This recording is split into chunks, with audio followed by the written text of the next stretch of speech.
Dit is de podcast van Omroep Friesland. Noordewien. Met Willem de Vries. Kom verder.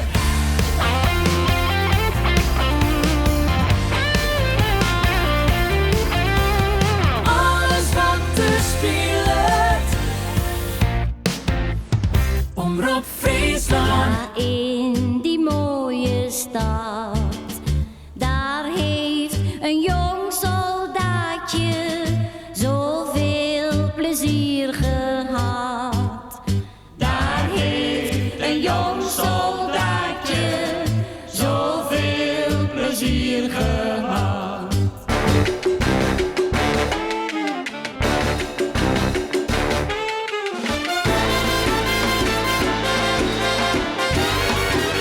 Dit is Noordewien. Goeie, en welkom bij Noordewien. Jullie bij mij Ian Gasten onder de tafel vanuit het Omroep Friesland Café. Hij is acteur, zanger, schreeuwer van tekst en muziek. Hij had een eigen bedrijfje. Ja, wat doet hij eigenlijk net? Want hij trouwt zelfs meestal, maar ik er even voorbij zitten.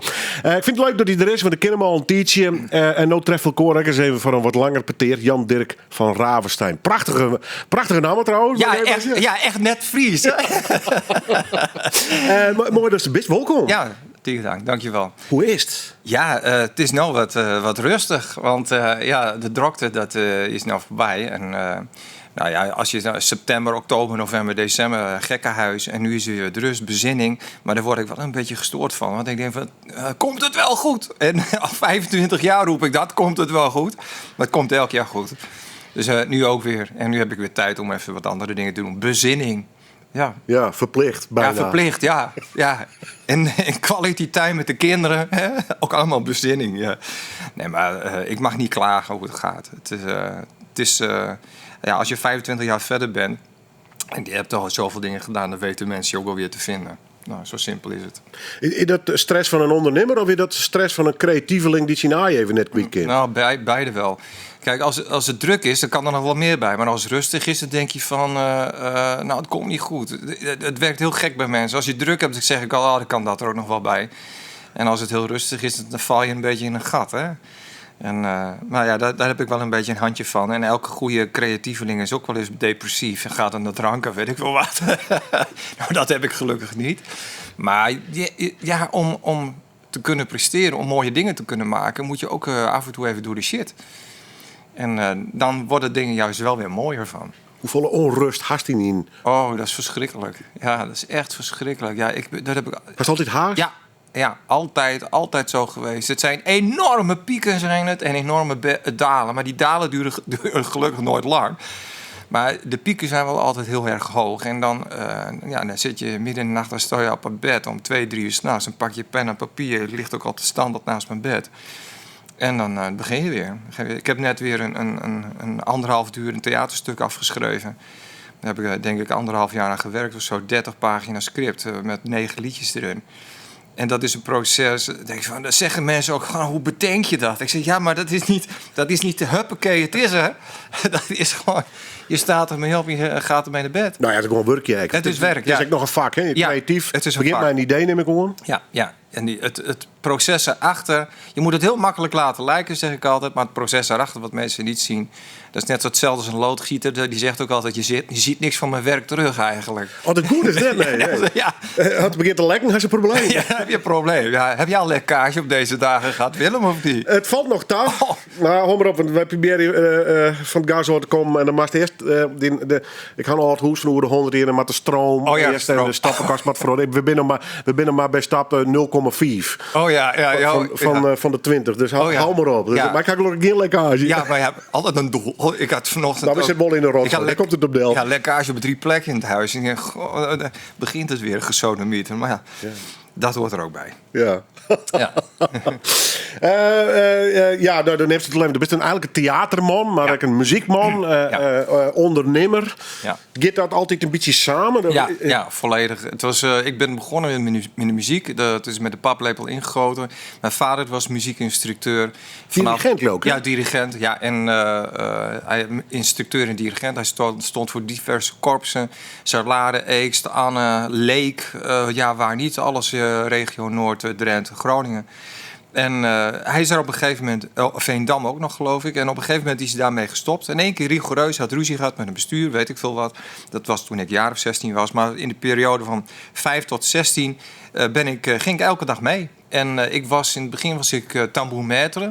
En liep ik met zo'n kleine stok voor op de drum. Het was de jongste tambourmaître van Nederland. Op dat moment was ik 5. Nou, ik wist dat toen niet. Ik vond dat gewoon leuk. Maar het stond regelmatig in de krant met foto. En totdat mijn moeder op een gegeven moment tegen mijn vader zei... Je moet die jongen meenemen, die kan drummen. Nee, zegt mijn vader, is niet waar.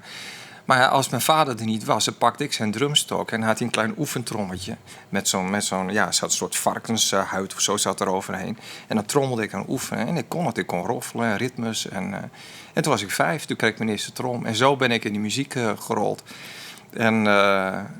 En zoals zijn vader en zijn zonen altijd hebben... dan ontstaat wat frictie en wat weerstand. Dus ik dacht, ik ga wat anders doen, ik ga zingen. En dat ben ik gaan doen. Want dat zingen, dat werd al heel vroeg beloond. Want het liedje van de zangeres zonder naam, wat je hoorde... daar is het mee begonnen. Mijn buurman die gaf mij daar een kwartje voor achter in de tuin. Toen was ik 4, ik ken dat hele nummer uit mijn hoofd. En toen ben ik liedjes gaan fantaseren. En dat is altijd zo gebleven. En mijn vader die is al meer dan 21 jaar geleden overleden. Maar dat was wel een man die teleurgesteld was in de muziek. En die had altijd wel gehoopt om daar zijn bestaan uit te halen. Maar dat was in die tijd van na de oorlog, hard werken, niet zeuren. Bij mij is het wel gelukt.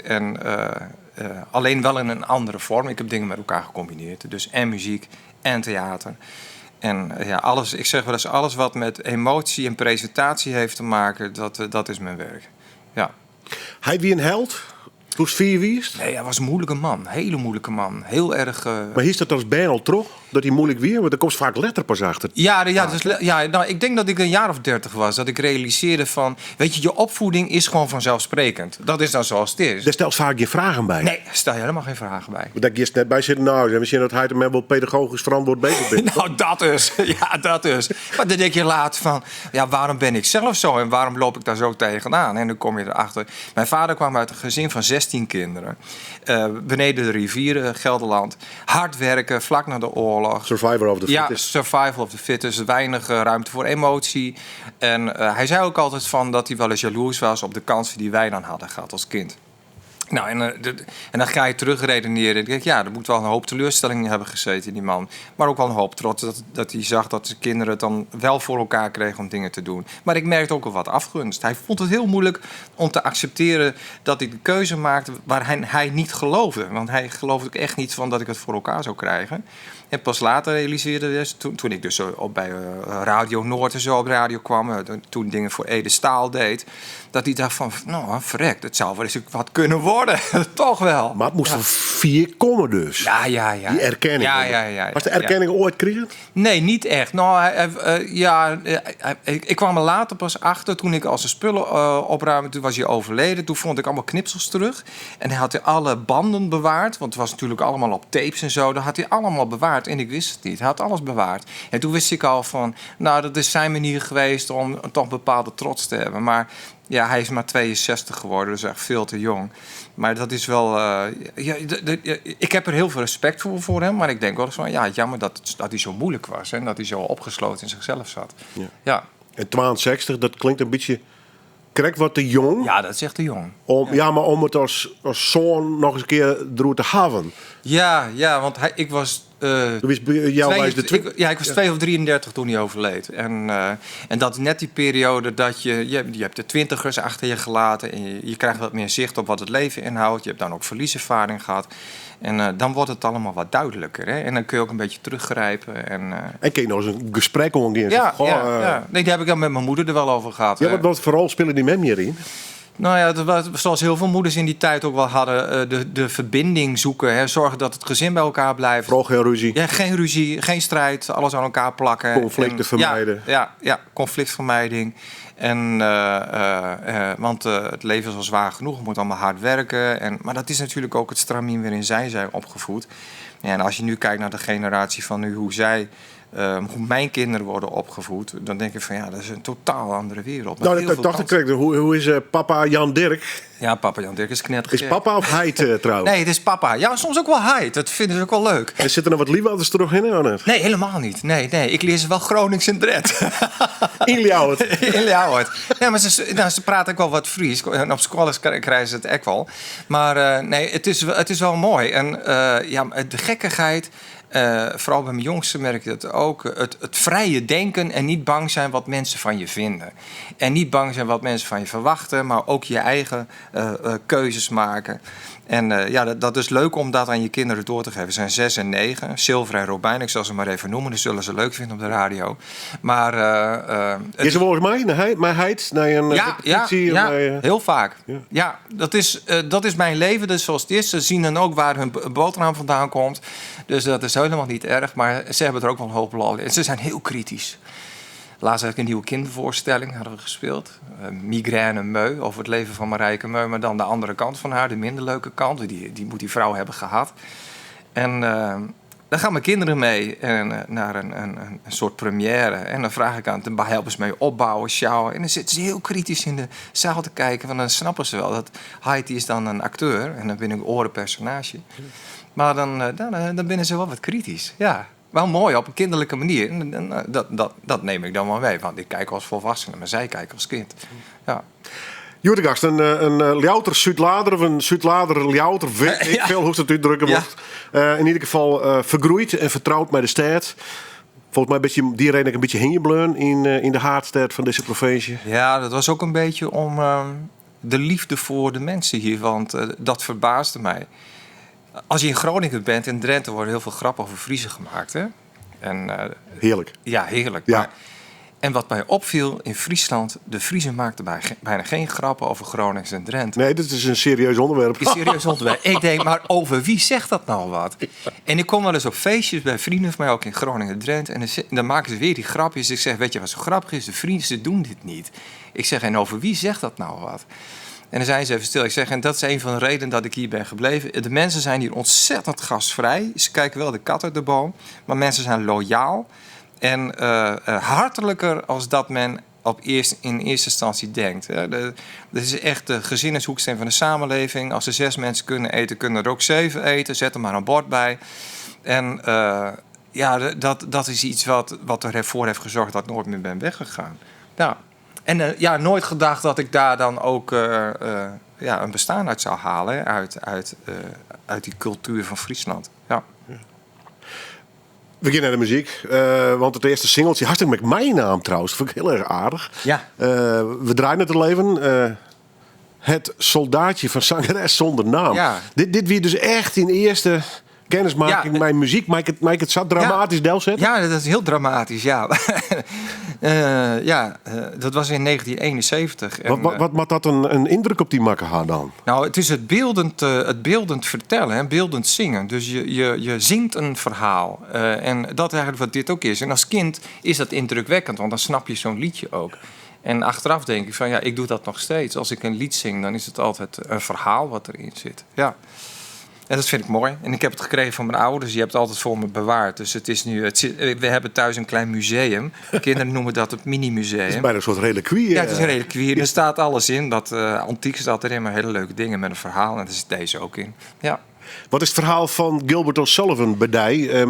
In dit geval het nummer Nothing Rhymed. Ja, dat Nothing Rhymed. Ik heb er even over nagedacht of ik dat zou doen. Nothing Rhymed, alles wat niets met elkaar wat rijmt in het leven. Niet rijmen in de zin van een gedicht. Maar dat vond ik zo indrukwekkend qua melodie. En, de melodie begreep ik later pas. Maar dan zie je dus zo'n jongen met een pet opkomen achter een piano, ondeugend vooral. Een heel vrolijk nummer. Klinkt heel vrolijk. Maar als je de boodschap kent, denk je van ja, de boodschap is best wel heftig. Hè? Hij heeft het geschreven nadat hij een film had gezien over de honger in Afrika. over dat dingen niet met elkaar te rijmen soms zijn. En toen denk ik van, dan heb je zo'n lied wat zo vol zit, melodieus. Ik denk, zo knap geschreven. Dat vind ik ik vind hem echt een voorbeeld voor hoe ik het zelf altijd had gewild en zou willen. En ook dat ondeugende een beetje, dat sprankelende Gilbert O'Sullivan. En ik wil even zeggen, als we het gaan draaien, draag ik het ook even op een hele goede vriend van me. Die woont in het midden van het land en die verdient het eigenlijk ook om dit nummer even te horen. Nothing Rhymed, soms valt niks met elkaar te rijmen. Hoe heet hij? Gilbert O'Sullivan. Hoe heet hij? Marcel. Voor Marcel. Would you punish me so unbelievably so? Never again will I make that mistake. This feeling inside me could never deny me the right to be wrong if I choose. And this pleasure I get from, say, winning a bet. Grutte hit, maar ook een prachtig nummer. Maar goed, dat is smaak natuurlijk. Nothing Rhymed. Gilbert O'Sullivan. Dat stier op het muzieklistje van mijn gast van Joert, Jan Dirk van Ravenstein. Ooit binnen in 1967 in het Drentse Zuid-Laren. Maar intussen een echte liefhebber worden. Want de onleiding wie een studie ook, hè? Vrije tijdswetenschappen. Ja. Dat klinkt heel formeel trouwens. Ja, nou, iedereen zei ook op een gegeven moment, kun je mij nou vertellen wat ik met mijn vrije tijd moet gaan doen na die studie? Dat was gek. Bedenk eens wat. Bedenk eens wat. Nee, maar het was, ik had eerst na mijn ateneum heb ik gewoon eerst een jaar gewerkt. En ik dacht, ik ga eerst wat geld verdienen, sparen. Waar weer dat? Toen nog in Zuid-Laren? Nee, ik ging in Veendam naar school. En mijn moeder die woont nog in een heel klein dorpje op de grens van Groningen-Drenthe. Anderveense Kanaal heet dat. Dat is 1 keer gas geven, je bent er doorheen. Het is zo'n lintdorp. En wel een prachtig gebied. En ik ging in Veendam naar de Winkelen Prins. En daar begon ik eigenlijk op mijn muzikale carrière. Begon er eigenlijk ook al een beetje. Er werd heel veel aan muziek gedaan. Maar dus ja, ik heb die hele noordelijke regio, daar kom ik vandaan. En ik las uiteindelijk, want ja, je moet toch iets gaan doen met je leven. En ik wilde wel naar het conservatorium, dat wilde ik wel doen. Maar er valt geen droog brood in te verdienen als je er vanaf komt. Leer een vak, wordt dan ook gezegd. Hè. Vooral mijn vader zei dat natuurlijk, leer een vak. Maar je moet zelf maar kiezen wat je zelf wilt. En toen stond een advertentie in de krant, in het Nieuwsblad van het Noorden. Er stond bovenin Leeuwarden weten ze wat vrije tijd inhoudt. Dat stond erboven. Ik denk, nou, dat is mooi. Mooi dat verre Friesland. Had er toch nog iets... Ja. Ik was nog nooit in Friesland geweest. En, ik was in Friesland geweest, een oom van mij die woonde er. Maar nooit in de Haatstad. En ik met het boemeltje. Toen was het echt nog een boemeltje voor Groningen en Leeuwarden. En ik stap die trein uit en ik was diep onder de indruk van de stad. Sowieso al. Ik liep ook door ik weet nog de Sint-Jacobstraat, ik liep daar doorheen en ik zag die prachtige panden staan. En ik was eigenlijk overrompeld. Ik was echt overrompeld. En dat van eigenlijk een hele Lietse provinciestad, hè? Ja. Grijns is letterlijk twakkese grut. Ja, maar Groningen kwam ik natuurlijk wel heel vaak. Ook inkopen, boodschappen, noem maar op. Maar altijd heel hectiek, veel studenten. Maar de schoonheid van Leeuwarden, ook een bepaalde rust. En vooral het water, die grachten. Ja, dat sprak mij enorm aan. Nou is Leeuwarden niet meer te vergelijken 35 jaar geleden met nu. Want 35 jaar geleden was het gewoon een slaapstad. En je kon in het weekend kon je een kogel afschieten hier in het centrum. Maar, en we hadden, hoeveel bioscopen hadden we niet, Willem? Cinema, Tivoli, Club, nou noem ze maar op. En het zat altijd vol. Op een inwonertal van 60.000, 70.000 of zo. Ja, ik denk toen nog zelf minder. Toen nog minder, denk ik. Ja, en... dat is een hele andere tijd. Maar de stad, qua vorm, ja, ik vond het prachtig. Maar ik vond wel dat de mensen hier niet trots genoeg waren op hun eigen stad. Dat verbaasde mij eigenlijk. Hoe kan het nou dat mensen het niet zien, hè? Dat het zo is blijven liggen. En ja, Liefharders, daar is er bekend om. Ja, het is niks, het zal nooit wat worden. Het was niks, dit niks, het werd ook nooit wat. Ja, Pieter Wilkens, die weet het eigenlijk wel. Maar... ik dacht na mijn studie, je had het probleem na de studie. Heel veel studenten die vertrokken, die gingen weg. Omdat er in Leeuwarden viel niks te behalen. En ik dacht van, ja, maar als er nou zo'n gebied ligt wat eigenlijk nog... waar je nog kan oogsten, zeg maar, kan zaaien en oogsten. Daar ga ik eens over nadenken. En toen ben ik begonnen. Toen ben ik met mijn bedrijf begonnen. En dat is best wel een stap. Ja, dat was het zeker. Want iedereen zei... Ik weet nog, Theo Dauma zei tegen mij... die bestierde toen het stadhoudelijk hof in Leeuwarden en de Copertuin. En ik had wat ideeën. Hij zei, dat krijg je niet voor elkaar. Ik heb het ook geprobeerd en er is geen droog brood mee te verdienen. En ik denk, nou, ik weet het niet hoor. Maar ik had een jaar daarvoor net gewerkt bij Jos Brink en Frank Sanders in Amsterdam. Had ik een musical gedaan. En toen dacht ik, ja, maar dat moet hij toch ook kunnen? Hè? En dan een wat liedere setting. Wat voor functie is er? Ik was zanger. Ik speelde dan een van de hoofdrollen in een musical, Assassins, Amerikaanse Broadway musical. Dat heb ik tijdelijk gedaan. Ik ben er huilend weggegaan, echt letterlijk huilend. Waarom? Nou, ik was jong en ik had de ambitie om wel grote producties te gaan doen. Maar dan ben je een dorpsjongen, een dorp van 400 inwoners en je gaat naar een miljoenenstad. Auditie die denk ik? Ja, auditie. Wie is daarachter kwam? Nou, de auditie was een beetje vreemd. Want ik had auditie gedaan voor Jeans. Een hele grote muziekproductie. Ja. Er waren 500 auditanten. En ja, nou ga ik gewoon doen. Ik had zangles al heel lang gehad. Ook hier in Leeuwarden van Ted Kofferman, jazzles. En haar zusje zat daarbij. En die zegt van, ja, Jan Dirk, moet je proberen. Je moet een auditie doen. Dat heb ik gedaan. 500 auditanten, ik brutaal er naartoe, thuis een liedje gerepeteerd. En ik kom op die auditie in en er zitten allemaal 12, 13 mensen zitten voor mijn neus, Engelstalig. En dan sta je in eentje. Ja, geeft u mij het bladmuziek maar. Er zit een pianist, die had nog nooit nummer gespeeld van mij. En die speelt dat nummer en ik zet dat nummer in. Ze gaven geen krimp natuurlijk. Ik werd er bloednerveus van. Maar toen, na die 500 auditanten, bleven er nog 20 over en daar zat ik bij. En toen volgde de dansauditie. En ik had in die tijd verkering met een prachtige jonge dame hier in Leeuwarden die dansles gaf. Maar dat was natuurlijk te kort om een paar weken dansles te krijgen om dan daarin mee te gaan. Maar dat was wel een avontuur. En het komt aan het eind, na die auditie, komt die producer op me af. Die zegt, you have a voice like a clock, zei hij letterlijk tegen mij. Dat maakte wel indruk op me. En dat was ook eigenlijk het begin wat ik dacht van, oké, dan moet ik hiermee verder gaan. Dan moet ik me daarop focussen.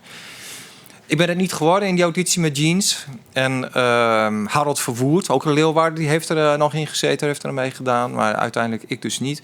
Maar toen kwam ik thuis, toen ging de telefoon. Belde iemand me op, die had me daar gespot. En die had gezegd van, ik zie jou wel in de rol van The Balladeer in de musical Assassins. Ik zeg, ik ken die hele musical niet. Het is van Stephen Sondheim, een beetje West Side Story-achtig. En of ik daar auditie voor wilde doen. Ik zei, nou, ik ga niet meer met 500 mensen auditeren. Nee, zijn er maar 2, zeiden ze. Oh, dat scheelt. Oh, dat scheelt. Dus ik naar Amsterdam. Is die ook nog invallen worden? Hè? Ja. En ik in Amsterdam auditie gedaan. Een half uur later werd ik in het kostuum gehezen. Ik was aangenomen, de foto's gemaakt. En ik ben daar zo snel ingerold. En ik kon het eigenlijk emotioneel niet eens aan. Dat was te veel. En toen merkte ik ook dat Leeuwarden en Amsterdam en ook de culturele mentaliteit is zo'n groot verschil. Mensen staan daar heel erg op zichzelf. Het zijn echt individuen, individualisme. Op het podium werk je samen, maar daarbuiten is er niks. En dat heb je niet hier in Friesland. Mensen gunnen hier elkaar ook van alles. Zijn blij voor elkaar, gunnen elkaar het succes. Maar daar is het toch wel vechten voor het bestaan, hoor. En dat merk je erbuiten. En daar werd ik heel verdrietig van. Dat is ook de reden dat ik ben weggegaan. Ik zat in de trein, het was op een zondag. We hadden weer een repetitie gehad. En het was echt een moeilijk stuk. En ik ga terug en ik denk, ik vind het hartstikke leuk, maar waarom voel ik me zo ongelukkig? En toen ben ik teruggegaan. Ik heb gebeld, ik heb alles ingeleverd, het script en alles. En ik zeg, ik doe het niet. En ik had gelukkig, want mijn arbeidscontract had ik nog niet ondertekend. Dat is heel vaak zo in de artiestenwereld. Altijd duurt wat langer. Zo. Komt letter wel eens. Ik had niks ondertekend. Dus geen gedoe? Nee, geen gedoe. En dat was geluk. Dus ik heb dat. En toen ben ik een jaar depressief geweest. En toen heb ik gedacht van, wat ga ik nu doen? En heb ik het opgepakt. En ben ik voor mezelf begonnen. Depressief omdat net alleen Oski van Amsterdam naamst voor die productie, maar ik van een ambitie. Van een dream. Dus. Ja, van een dream. Ja, die afschiet van een dream. Ja. En van een ambitie. En als je in je hoofd hebt van ik ga dat doen. Maar je komt op een gegeven moment wel weer in je kracht te staan. Ik denk van, als ik de juiste mensen om me heen verzamel, dan moet ik dat voor elkaar krijgen. Maar daar was wel echt witte west mee bezig best. Ja. Als het een IE thuis is van wat moet ik met leven? Ja, en ik heb toen een tijd vrijwilligerswerk gedaan eerst. Om er even uit te zijn, om toch weer iets te doen. En ik heb bij Mercurius ben ik toen begonnen. Gewoon radio en televisie wat op zeilen en wat meekrijgen. Maar vooral netwerk opbouwen. En de stad leren kennen, de mensen weer leren kennen. En kijken van, ja, kan ik het zelf? En toen heb ik ik heb nog een productie op het Wiert in Jennewoord. Hadden ze ook van die theaterdiners. Nou, dat heb ik een jaar gedaan. En toen dacht ik, ja, maar jongens, dit kan ik veel beter. Ja, dat is heel arrogant om te zeggen, maar ik vond af en toe was het neigend naar het kindertheater. En ik dacht van, nee, dit ga ik doen. En toen ben ik gaan schrijven. Toen met mijn toenmalige compagnon Gea. En zijn we gaan schrijven. En dingen gaan bedenken. En dat werd een succes. En inmiddels ben ik 25 jaar verder, heel veel producties geschreven. En alles heel dicht bij het publiek. Ik hoef geen massa's mensen meer voor mijn neus. 1000 of 2000. Als er 25 zijn of 15 ben ik ook heel blij. Ja. Van derde stuk is eigenlijk... ik nog te loren kan best bij een van de liefste theatertjes van Friesland. Ja. Intussen helemaal verbouwd. Ja, dat is verbouwd. Nou, het is verkocht. Want het is verkocht ja, zelfs? Nou ja, ik had dat opgezet. De 4 pelikanen aan de Tweebaksmarkt. Ja, maar ik heb nu gelezen. Dat is een hele iets fantastisch. Fantastisch. Geweldig. Een sieraadje in. Ja. Nou ja, een hele mooie stritter überhaupt. Ja. Maar het zit op een plak en een locatie. Dus die echt in de middeleeuwen, een middeleeuwen waast. En daar heeft het... Ja, de Jugendstil. Jugendstil-achtig. Ja, Jugendstil, ja. Nou, de eigenaar, Dolf Dijkstra, die kwam op mij af. En ik had een kantoor aan de Wiebrand de Geeststraat. En hij komt binnen. Hij zei, hallo, ik heb een pand voor jou. Ik zei, sorry. Ik zeg, wie bent u? Nou ja, ik was net in gesprek met mensen van de provincie voor een bespreking voor de opdracht. Ik zeg, maar ik zit midden in de bespreking. Ja, nou, hier is mijn telefoonnummer, bel maar even op. En ik was een autistische man, dacht ik. Hele oude man, een jaar of 80. En ik zei, nou, waar gaat het dan om? Nou, toen belde ik hem op en dan kwam hij weer terug. Ja, ik heb jouw pand en ik weet, jij zoekt nog wel wat anders. En ik zei nou, dit is een mooi pand voor jou, dan kun je mooi repeteren. En nou, ik zag dat pand. Ik denk, jeetje, repeteren zeg, hier wat onvoorstelbaar. En ja, Willem, ze wilden het niet openbaar maken, dat pand. Dat was echt van die man, hè, die had dat gerestaureerd. Ik zeg, maar dit moet toch iedereen zien? Nou ja. Daar waren ze wat huiverig voor. En hij had een rechtszaak ergens gehad tegen een man die dat pand had verknald en verprutst. Ik zeg, maar als we er nou een klein theater van maken. Nou, hij werd enthousiast. En iedereen enthousiast. Provincie enthousiast. Gemeente enthousiast. Gaan we doen. En dat werd het kleinste Jugendstiltheater van Europa. Van Europa zelfs? Van Europa zelfs. Want ik kreeg een berichtje van Tuschinski. En die schreef mij van, met 35 zitplaatsen heb je het kleinste Jugendstiltheater van Europa. En ook het meest originele nog. Dus ik dacht, nou, daar kunnen we mee scoren, hè, in deze stad. En toen was ik 3 of 4 jaar verder. En de beste man, Dolf, die werd ziek. En zijn hoofd werkte niet zo meer zoals het zou moeten. En hij moest afscheid nemen van dingen. En toen hebben ze het verkocht. En ik kreeg op een gegeven moment de bittere pil. Ondanks een huurcontract. Gezegd van, we hebben het pand verkocht. Je moet eruit. En toen is het verkocht. Het pand, fantastisch. Voor tonnen opgeknapt. Ziet er fantastisch uit. Het is een enorme klus, West. Hele grote klus. Ze hebben dat heel mooi gedaan. Maar het verdient geen schoonheidsprijs voor mij hoe dat is gegaan. Maar het is mooi voor het pand. Want het is echt een sieraad. Maar gebeurt er nog wel wat mij dan? Ik heb geen flauw idee. Ik niet, nee. Nee, ik heb geen flauw idee. Maar als ik het had gehad nog steeds, dan had iedereen... Want ik zei, ze kwamen vanuit Duitsland, België, Frankrijk. Kwamen ze met touringcarbussen langs om dat Jugendstilpand te zien. Die mensen zijn er helemaal lijp van Jugendstil. Ja. Nou ja, en het tekent even het verhaal van dat is uiteindelijk van de Grudde productie in Amsterdam.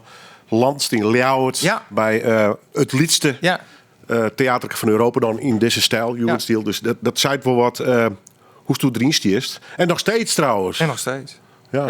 Ja, maar ik had vroeger de pesthekel aan geschiedenis. Had jij dat ook, Willem? Nou, ik wil over dubbel hoor. Ik wil wat selectief. Sommige geschiedenisverhalen vond ik wel prachtig eigenlijk. Maar, ja, het hangt een beetje van de leraar. Maar als mensen er heel wat op hangen, dan irriteerde het me echt wel even. Zo. Ja. Nou, maar als je een leraar hebt die heel mooi kan vertellen, dan is het te hoor. Ja, maar dat geldt ook voor wiskunde. Ja, wiskunde. Geschiedenis, ik had er helemaal niks mee. Maar toen kwam ik hier in Leeuwarden en ik zag het graf in de Grote Kerk. Ik denk, waarom weet niemand dit? Ja.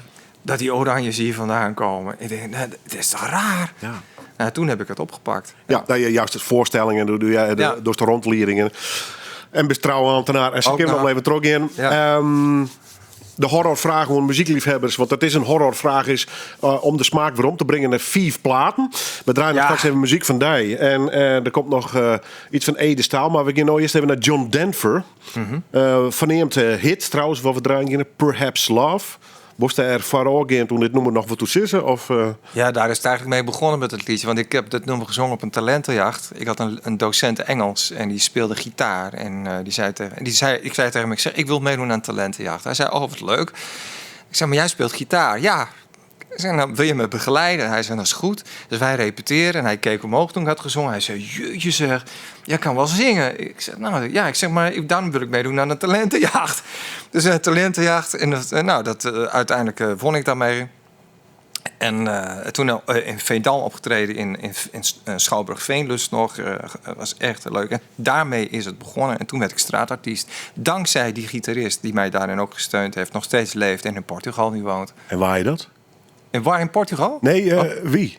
Oh, dat is Ed van der Mark. Ed van der Mark. Iedereen maar benieuwd worden. Ja. Zeker in deze aflevering van Noorderwien. Love is like the ocean, full of conflict, full of pain.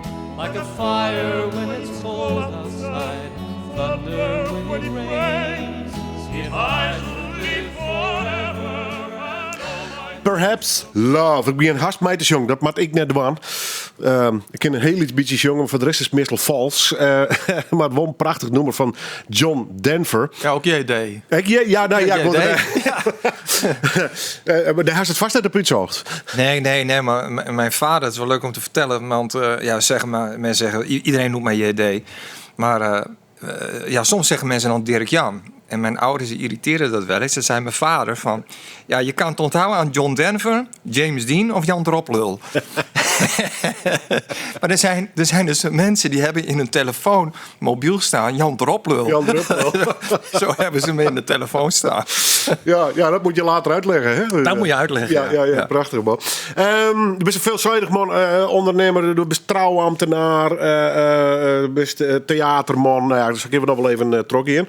Er komt mij een listje aan en was het zijn haast in verband met die ambities. Dat had hij ooit in Amsterdam gebracht, maar toen toch maar voor het liedje kiezen eigenlijk. Ja. Een echte Drent, maar hoe komt het dan bij een Ede Staal te lonen, vreeg ik me even af.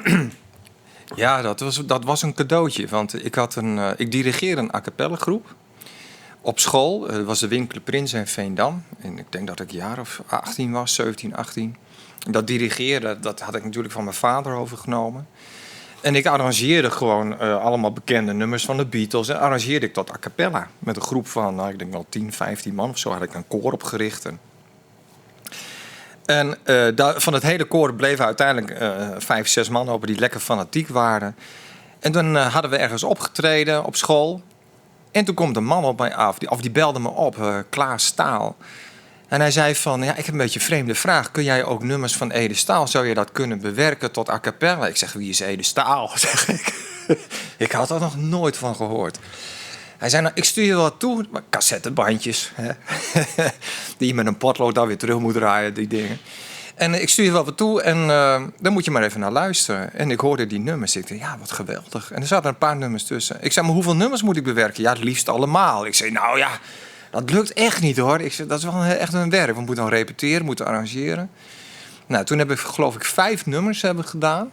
Voor het Mollebonen Festival. En Ede was net een jaar dood. En ik weet nog wel, ze stonden achter het doek. En de jongens van Royerine Pedaal en we waren er ook. En Bert Visser was er ook. En ik sta er achter het doek. En voordat ik opging, ik was zo nerveus. Ik was 19 jaar of zo, 18, 19 jaar. Komt Visser, die gaat voor mijn neus staan en zegt... Jan Dirk, ik ga even een mop vertellen over Madonna. Ik zeg, ik moet optreden. Luister nou, zegt hij. Hij staat heel druk te doen over mijn gezicht. Helemaal van mijn apropos. Maar het was een goed moment. Maar ik was wel heel relaxed. En dat was echt een heel belangrijk optreden. En daar is het mee begonnen. We hebben nummers van Ede Staal gezongen, a cappella. En mensen waren erg van onder de indruk. En daar... ook geëmotioneerd. En daar kwamen radiooptredens uit voor, theateroptredens. Maar ja, zoals het heel vaak gaat met jongelingen van 19, 20 jaar... die gaan allemaal een eigen kant op. En dus een groep viel uit elkaar. We hadden net een platencontract aangeboden gekregen... maar dat ging uiteindelijk niet door. Want iedereen, de ene wilde rechter gaan doen... en de ander dit en dat en dat. Dus toen viel die groep helaas uit elkaar. Dat is het verhaal van Ede Staal. Maar het heeft hem wel heel veel gebracht... En het is zelfs zo dat ik wel eens denk van... als ik ooit nog weer eens de kans zou krijgen... met een hele goede pianist, een kleine bezetting... met de contrabas, weet ik veel wat... om mijn eigen nummers ook even in zo'n sfeer neer te zetten. Ja, dat lijkt me wel fantastisch. Ja, want even, als je bijvoorbeeld even dit vertaalt naar de huidige tijd... de doet van alles... Ja. Het is al even wat gecentreerd in jou. Maar kun je inderdaad eens voorstellen... dat zij ik schreeuw een complete vaststelling... dan wordt het hele land nog eens mee terug... Ik heb dat model, dat doet nog net zo vaak. Nee, hè? dat heeft met mijn karakter te maken. Dat heeft ook met onzekerheid te maken. Het lijkt allemaal heel zeker. Ik lijk heel zeker van mezelf en alles wat ik doe. Maar je bent wel artiest en er knaagt altijd iets van onzekerheid. Ik ken bijna geen artiest die niet onzeker is. Artiesten zijn heel onzeker. En soms dan met een productie, met een première ook. Dan sta ik daar en dan gieren de zenuwen door je lijf. En dan zou dit mensen wel leuk vinden. En denk ik ook, waarom doe ik dit? En waarom doe ik dit nou? Maar ja, dan ga je ervoor en dan treedt die gewenning op... en dan merk je dat mensen het geweldig vinden en dan ga je weer. En dan, dat is dan toch weer een kracht wat je uit jezelf haalt. En dan, ja, ik heb 1 keer in de Oldenhoven een productie Mooi Mislukt gedaan. Dat was de allereerste keer dat ik een one-man show deed... over de bouwer van de Oldenhoven. 30 keer uitverkocht. Echt heel gaaf. En dan denk ik van, zou ik dat nog een keer willen, maar dan... in een wat grotere vorm. Ja, dat is niet een ambitie die ik nu uit de weg zou gaan. Maar ik had het 20 jaar geleden niet gedurfd en gekund. Je moet daarin groeien. Het grappige is, hoe meer je loslaat, des te makkelijker het gaat. Niet meer zo bang zijn wat mensen ervan vinden. Maar meer vanuit... Verhoor dat maar de heren? Ja, je bent steeds meer bezig met van... wat vind ik leuk om te vertellen. En als ze het niet willen horen, is het ook prima. En als ze het wel leuk vinden, is het fijn. Dus er komt wat meer rust in eigenlijk. Ja. En vanuit die rust kan je mooiere dingen maken. En dan merk je ook dat mensen geïnteresseerd zijn. Omdat ze gaan uit van je ervaring. Hè? Je hebt wat meer ervaring opgebouwd. Je hebt levenservaring, je hebt verlieservaring, huwelijkservaring. Je kan alles meenemen. En dat is het leven en dat maakt het interessant. Dus in die zin zou ik nog wel eens een keer zo'n programma willen maken, ja. Waar is je verhaalsoes dan vertellen willen? Want de best vooral een verteller van een oorzienverhaal in dat opzicht. Maar Rijkenmooi, de Zeistleven, de Oranjes, Ljouwert, historie van Ljouwert. Ja, en ook ik nog, ja, ik dacht van vorig jaar, ik ga nooit er iets over historie schrijven. Wat heeft deze gek nou afgelopen week afgerond? Een script over meneer Beling, antiquair in Leeuwarden, in het pand in het centrum van de stad, die jarenlang hofleverancier van Wilhelmina en Juliana was. Dan komen die Oranjes ook nog voor het dorie weer terug. Daar kost ik gewoon net wel los van. Ik kom er niet meer vanaf. Nee, maar ik heb wel voor mezelf... Ik had wel zoiets van... als ik nu nog iets wil doen... voor mijn 60ste... dan moet ik dat nu gaan doen. En ik weet dat ik mensen pak... met de emotie, met de stem... en met de muziek, met de teksten. Ja, en het is soms wel eens zonde dat ik dat laat liggen.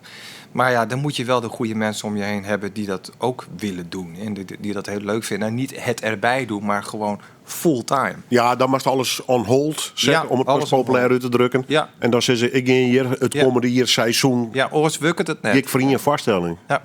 Nee, dan moet je rekenen, dan wil ik het 200. Ja. Op zijn minst. Op zijn minst. Ja. Misschien is het nog wel maar Ede Staal het land toch? Nou, dat zal altijd onderdeel zijn van zo'n programma. Want als je iets over jezelf vertelt en Ede Staal... Het is trouwens de best verkochte, echt serieus... de best verkochte streektaalzanger van Nederland. Dat is onvoorstelbaar, hè? De best verkochte streektaalzanger van Nederland. Veel mensen weten het niet, maar Ede Staal is zelfs in Limburg bekend. Wijd en zijd. Ik had een Surinaamse skwanheid in Noord-Holland. Ja. En die is gek met Ede Staal. Ja, nou geweldig, toch? En die app mij wel eens van, ik versteer het net. Hoe denk jij dat dat komt?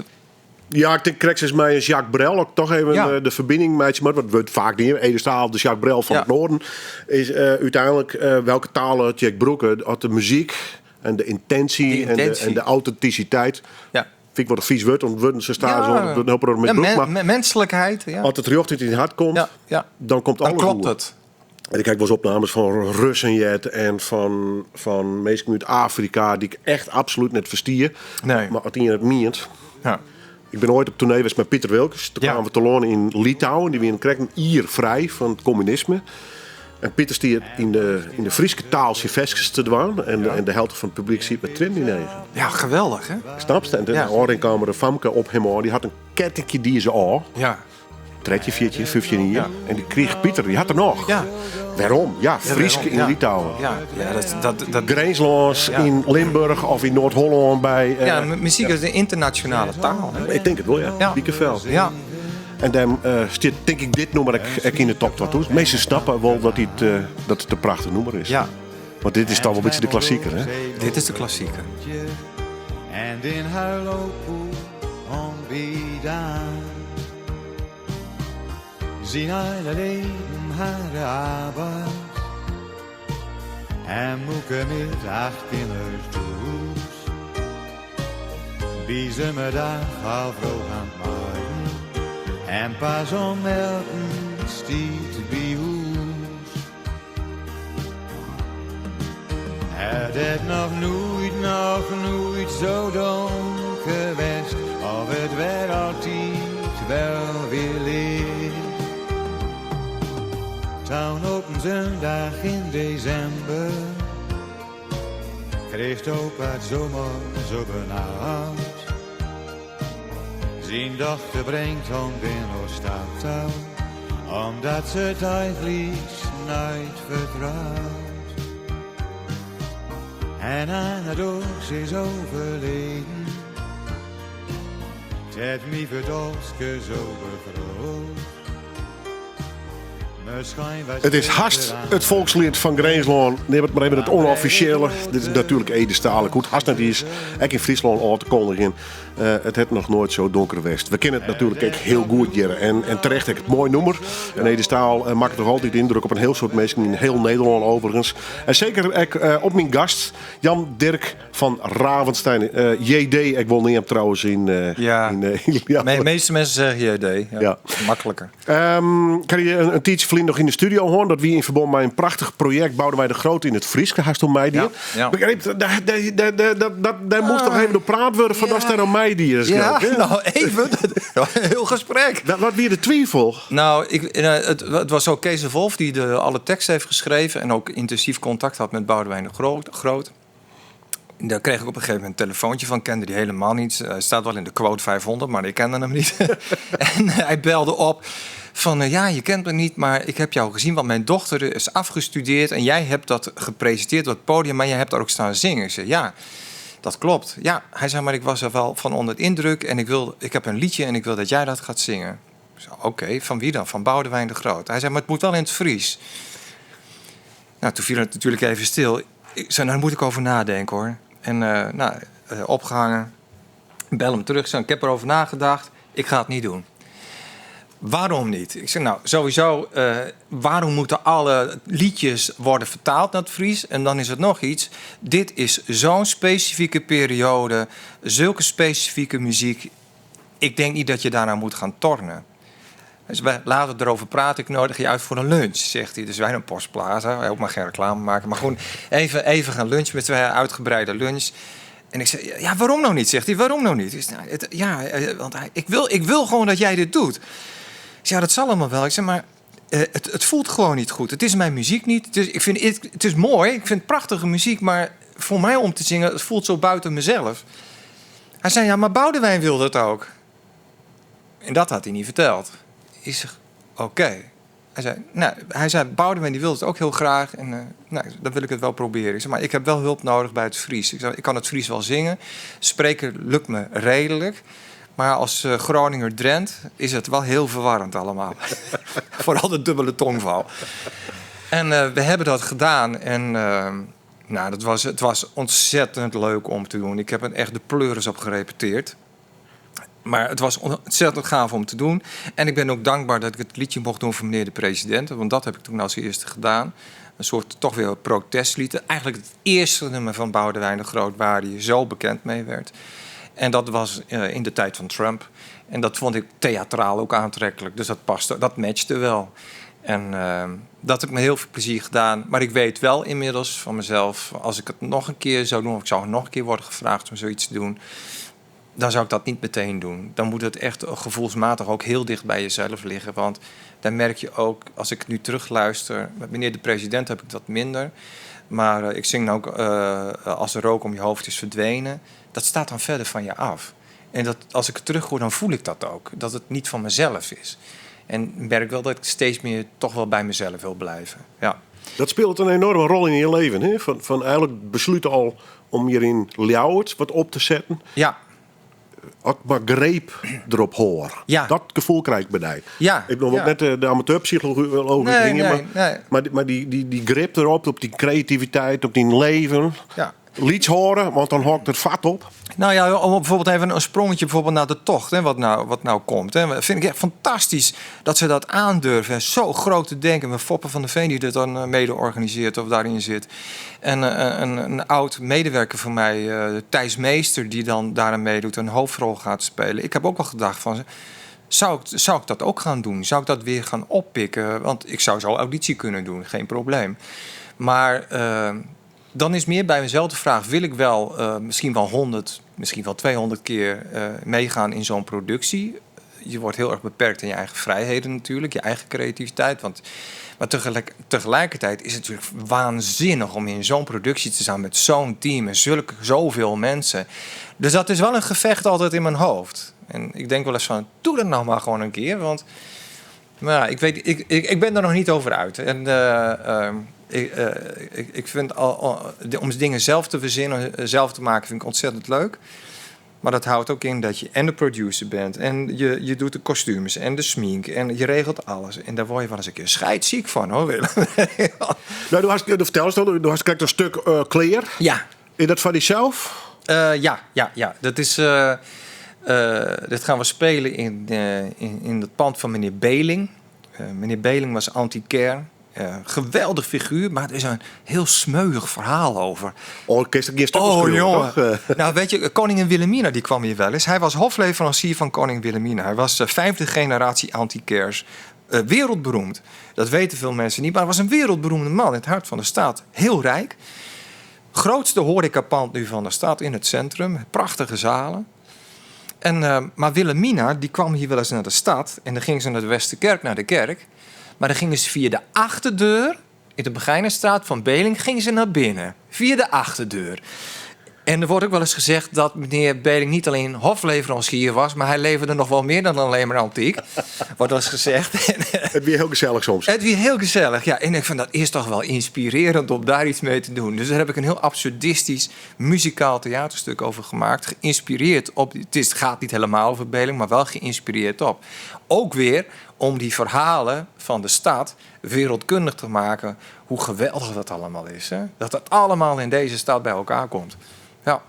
Wij hellen die info wij, want steer er wat op papier of mast het uit de orale tradities zo'n verhaal? Ja, vaak zijn het mensen die zeggen van, nou weet je wat ik heb gehoord? Nou, het begon eigenlijk met de trap. Ik kwam in Beling, heet dat nu, maar ik kwam in de pand van Beling en daar is een hele mooie monumentale trap. En er werd gezegd, ja, die heeft de meneer Beling van Paleis het Loo gekregen en hier in de jaren 50 geplaatst. Nou, dat zie je ook wel, want het oogt echt als een trap die daar niet thuis hoort. Ik denk, hoe komt die trap dan hier en waarom krijgt hij dat dan? Hè? En dan komen die vragen. En dan ga je op onderzoek uit. En dan denk ik, dat moet een cadeautje van Wilhelmina zijn geweest in die tijd. Speciaal voor hem. Ik denk, wat zit daar nog meer achter? Hè? Ja, en dat is geweldig. Dat is komt dit stuk op het podium, zeg maar? Nou, we weten nu wel, de spelers zijn nu bekend. Arthur Piren, dat is een hele bekende clown hier ook in de stad. Die gaat de rol van Beling spelen. We gaan binnenkort beginnen met de repetities. Ze hebben net allemaal het script gehad, dus een scriptlezing volgt nog. Dan moet de muziek worden gerepeteerd. Ella de Jong is mede verantwoordelijk van Ella en Herman. Voor de muziek dus? Voor de muziek mede verantwoordelijk. Dat hebben we samen vormgegeven. En we hopen dat rond april, mei dat we de première dan zullen belezen. Ja. En ook alleen maar voor groepen van ongeveer 20, 25 man. Groter willen we het niet. Ja. Lieds. Ja, kleinschalig. Ja. Nog een plaat draaien, die is van diezelf. Ja. Had ik zin in zijn verdraaien, alsjeblieft. Ik word van diezelf. Dan hebben het er misschien hoor, maar dan jaren misschien niks. Ik ga hier een single zien. Hoor even over de toekomst. Gist nog meer dingen met muziek doen? Of is deze theatervoorstelling eerst voorlopig wel even naast 10 gebroekelijke activiteiten Nou, Best hij op je ochtest? Ik heb, sinds dat ik kinderen heb, zijn dingen allemaal wat veranderd. Ik heb een zoon van 6, een zoon van 9. En kinderen zijn heel bepalend voor je keuzes die je maakt. En dat is ook gezond. En mijn ex-genoten, we wonen tegenover elkaar, we hebben het heel goed geregeld, Marion, die zei tegen mij, ik wil heel graag dat je al die liedjes eens een keer opneemt. Dat je het iets meer doet. Want sommige liedjes zijn gewoon mooi. Ik heb ze altijd voor mezelf geschreven. Of ze zaten in een productie. En dit is een van de nummers. Ik heb het samen met Wiebe Kaspers, die heeft de piano gedaan. Een van de nummers waarin eigenlijk alles een beetje bij elkaar komt van hoe ik ben, hoe ik schrijf, hoe ik verhalen bedenk. Dit is dan in het Fries, dus dat vond ik ook heel erg leuk om te doen. Maar dit is eigenlijk wel staat een beetje symbool van hoe ik wel verder zou willen gaan. Muziek maken, mensen ontroeren, meenemen in verhalen. Eigenlijk ga ik weer terug naar mijn roots. Hoe het oorspronkelijk is begonnen met Ede Staal. Zo zou ik eigenlijk ook weer nu verder willen gaan. En niet alleen bezig met dat hele grote en heel veel. En vooral andere mensen een plezier doen. Maar nu een beetje op de kern mezelf weer een plezier doen. Dat je ook... het is leuk om mensen gelukkig te maken. Maar je eigen geluk is ook heel erg belangrijk. Nou, en dit is een geluksmoment jaren geleden. Ik fietste door de stad, was voor 2018. En toen begon het te sneeuwen. En ik was 's avonds de eerste die door die sneeuw heen fietste. En dat vond ik zo magistraal. En het sneeuwde, alles werd wit en de lampen waren oranje. En ik fietste als eerste door die maagdelijke sneeuw in die stad. En daar heb ik die tekst en die melodie op gemaakt. En samen met Wiebe Kaspers opgenomen. Deze stad is Minus. Dank u wel. Ja. in de kening te riek. Deze stad is Minus. Als ik jong